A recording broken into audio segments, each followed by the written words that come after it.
Another thing that's really difficult that I'm finding out here in the rural communities are a lack of certain resources. Housing is almost impossible to find here in Gem County. Being able to get somebody to a point where they've got that little bit of sober time in them and they are seeing that the good that is coming, and it just pushes you to keep doing better and better. There's nothing anyone can ever say to me or tell me that I haven't already told myself. And I know that feeling. You are in that spot and you can't stop using and you don't have any support and doctors are mad at you, your family's mad at you, and you want so badly for you not to harm that child that's inside of your stomach.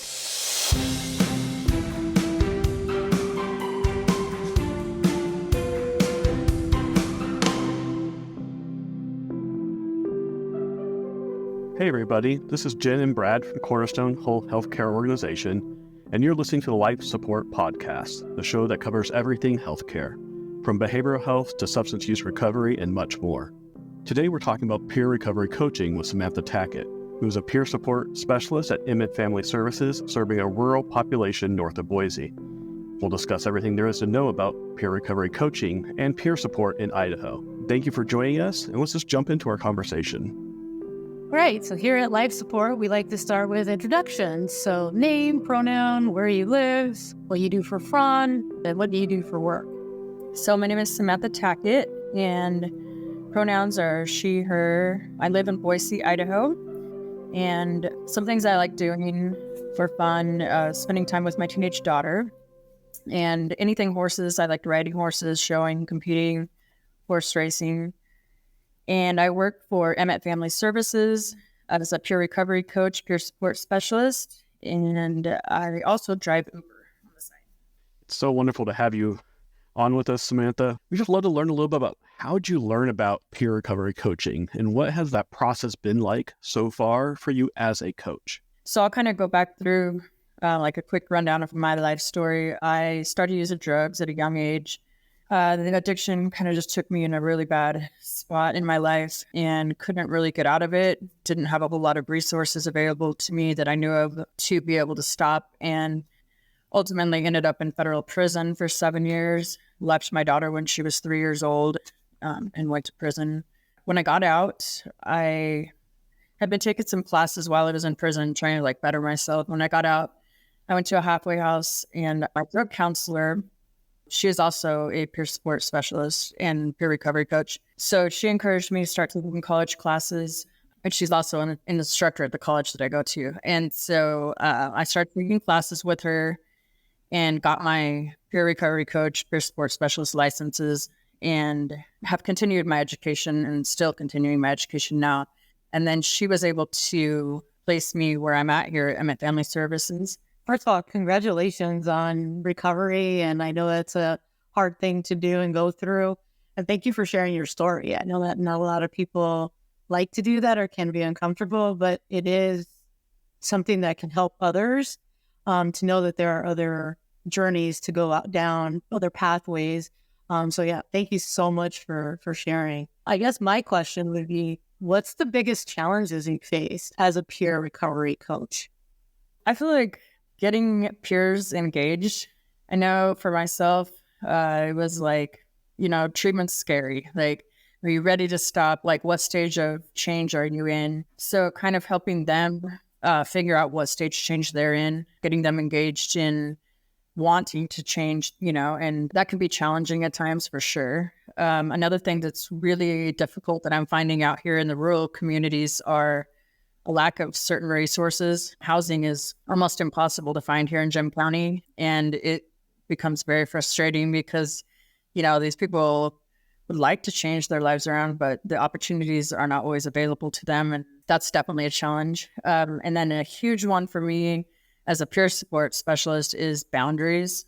Keeping boundaries, you're building connections with people, but you're also trying to keep professional and not friendships.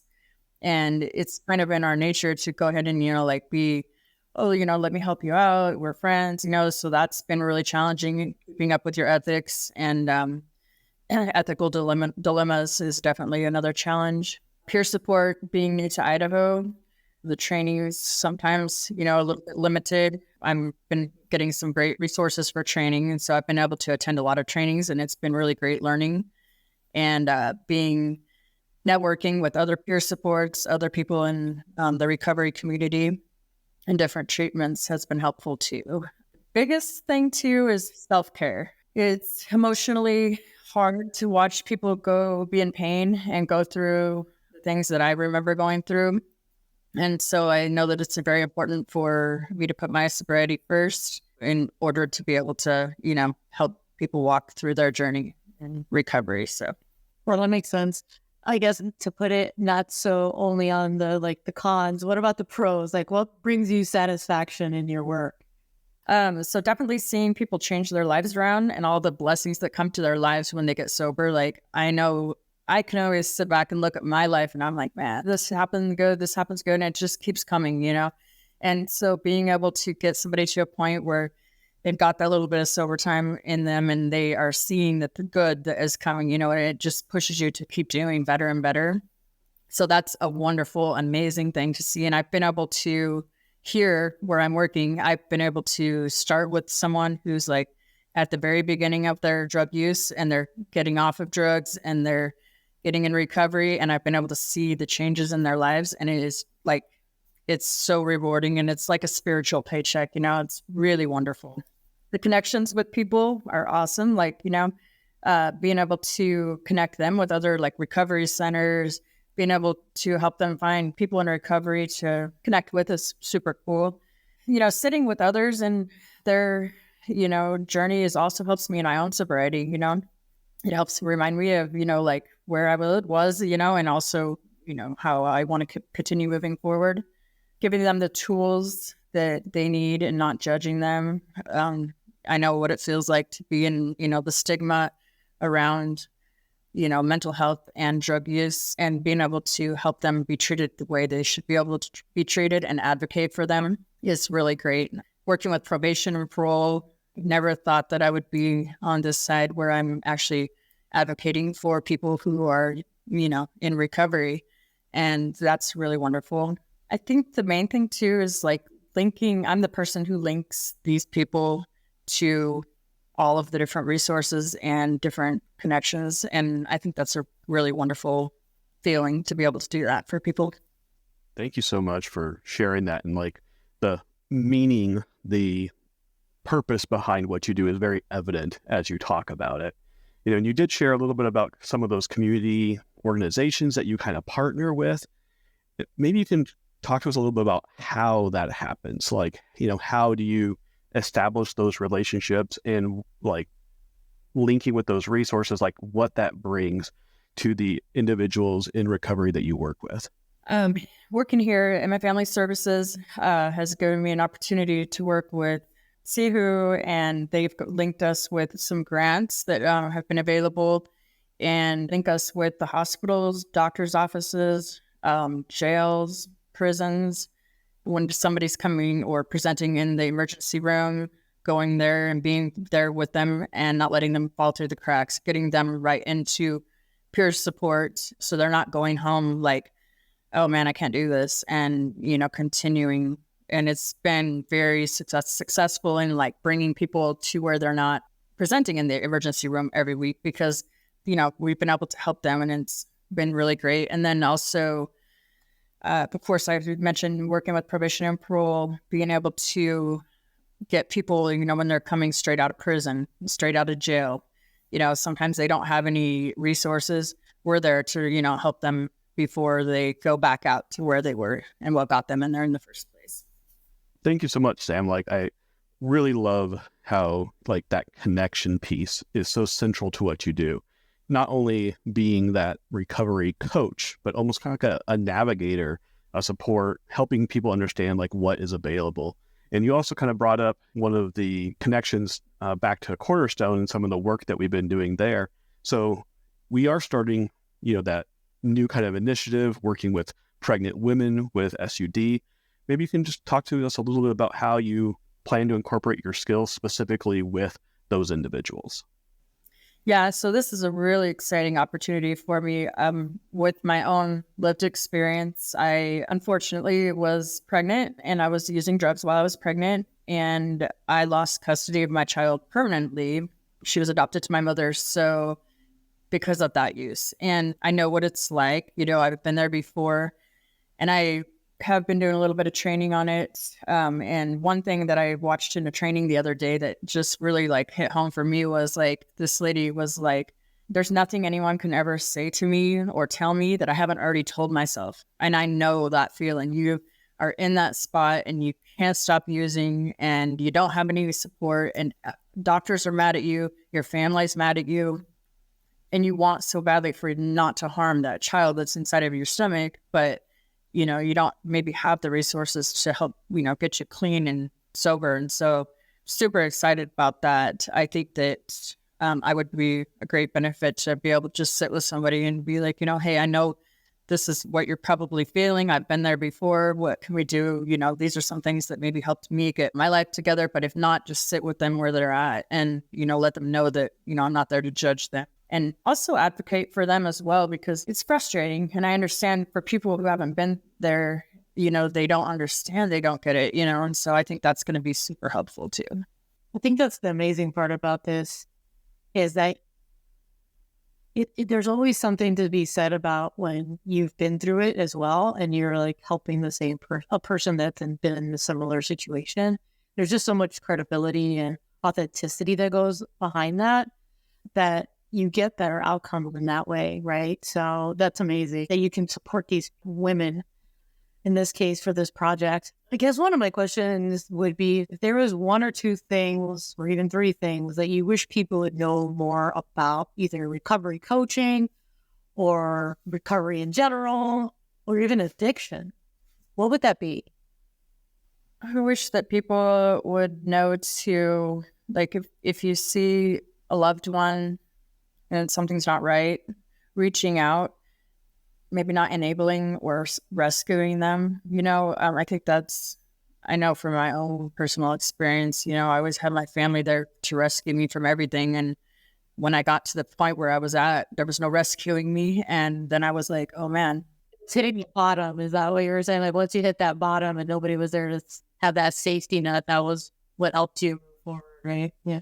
Right. Yes. And I never was like recommended to go into treatment. Like, everybody just enabled me, like, oh, well, not like, I think it's important to, show tough love and, get people into help before it's, and you end up dead or in an institution, which is always going to be the end result. Yeah.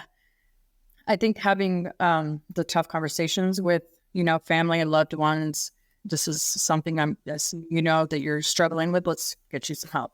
And of course, want to go back to reducing the stigma, it makes you not want to go in and get help when you feel like everybody's looking down at you. And I think that's changing so much.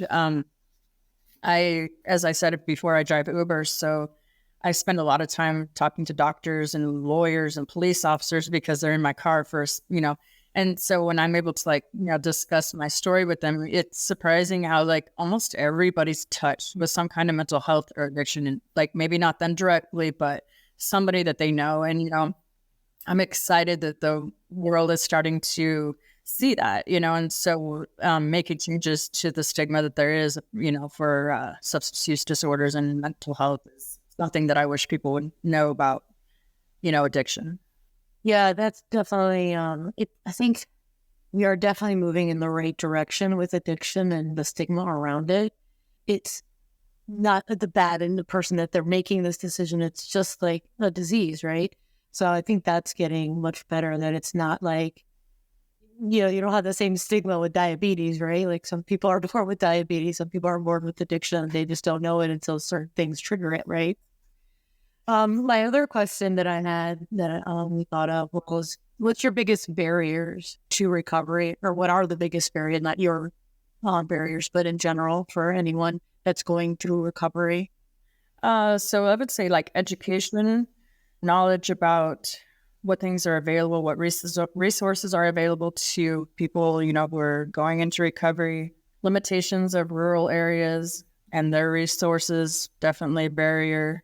And then a huge one that I have great interest in also is, coming out of prison and jails. Like, usually drug use will lead to incarceration of some sort at some point in time.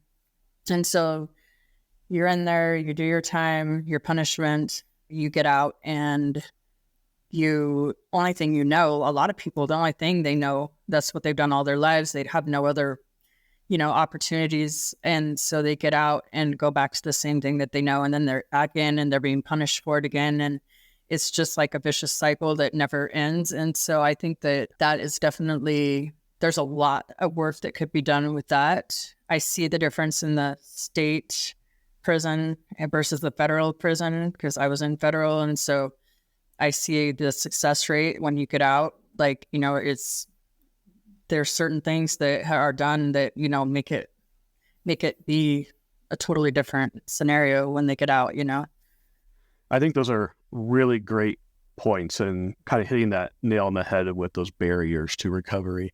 Maybe as a follow-up question, where do you see recovery coaching expanding in the future? So I think the sky is the limit with recovery coaching. I mean, I think, first of all, it could be used for in medical places. It could be at the Veterans Association, the substance use, mental health, jails, prisons, halfway houses.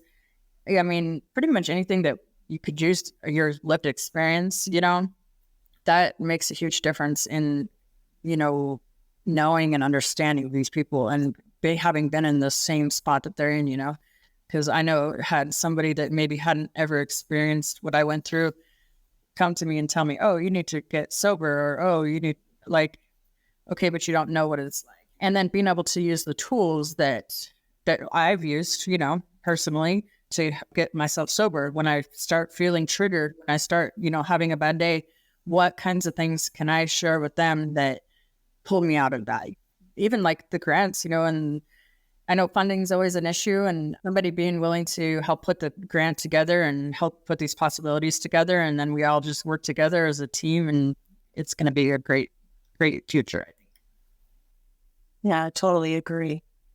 More grants that help, SUD population, that helps us do this type of work, right? Where we can get the type of support that is needed to them. And again, this is why we wanted to put this as one of the topics on life support, because to get the message out, right? So thank you so much, Sam, for joining us today. Thank you so much for having me. It was great. That wraps another great episode at Life Support.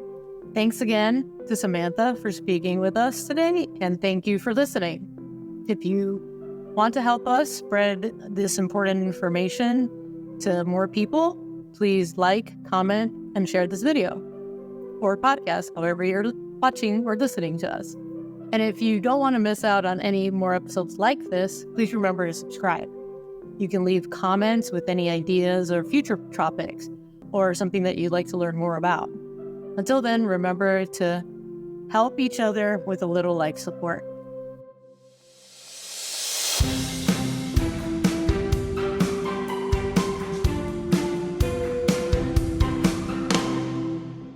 Life Support is a podcast brought to you by Cornerstone Whole Health Organization with funding from a variety of grants and sponsors.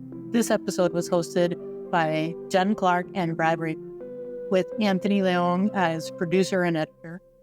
See the show notes for more details.